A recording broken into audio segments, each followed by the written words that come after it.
കാത്തിരിപ്പിനൊടുവിൽ സിബിനെത്തി.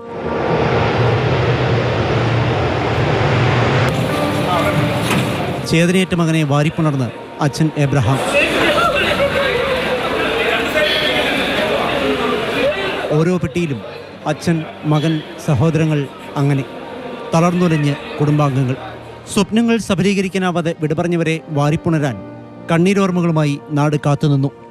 ഇരുട്ടി വെളുത്തപ്പോഴേക്ക് ഇല്ലാതായ കുടുംബത്തിൻ്റെ അത്താണികൾ, ഒരിക്കലും തിരികെ വരാത്ത സ്വപ്നങ്ങൾ. രാവിലെ 10:45 വ്യോമസേനാ വിമാനം അവരെയും വഹിച്ച് നിലം തൊട്ടു. 11:30 കാർഗോ ക്ലിയറൻസിന് ശേഷം മൃതദേഹങ്ങൾ ഒന്നൊന്നായി പുറത്തേക്ക്. തിരിച്ചറിയാൻ ഉറ്റവർക്കാകെയുള്ളത് പെട്ടിക്ക് മുകളിലൊട്ടിച്ച പുഞ്ചിരിമായാത്ത ചിത്രങ്ങൾ മാത്രം. ഏവരെയും സങ്കടത്തിലാഴ്ത്തിയ നിമിഷങ്ങൾ, ആധിയും വേദനയും ഒക്കെയായി മരിച്ചവരുടെ ബന്ധുക്കൾ കൂടി വന്നതോടെ സങ്കടക്കടലായി ഇവിടം. വിമാനത്താവളത്തിന് പുറത്ത് സജ്ജീകരിച്ച സ്ഥലത്ത് മുഖ്യമന്ത്രി, മന്ത്രിമാർ, പ്രതിപക്ഷ നേതാവ്, മറ്റു ജനനേതാക്കൾ, കേന്ദ്രമന്ത്രിമാരായ KV സിംഗ്, സുരേഷ് ഗോപി തുടങ്ങിയവർ ചേർന്ന് മൃതദേഹങ്ങൾ ഏറ്റുവാങ്ങി. സർക്കാരിന്റെ ഔദ്യോഗിക ആദരവ് നൽകി.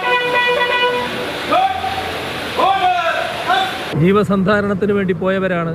ആ കുടുംബത്തെ എത്ര കണ്ട് സഹായിച്ചാലും മതിവരില്ല. പ്രവാസ ജീവിതത്തിന്റെ ശേഷിക്കുന്ന അടയാളമായി അവരുടെ പാസ്പോർട്ടുകളും മറ്റു രേഖകളും ബന്ധുക്കൾക്ക് കൈമാറി.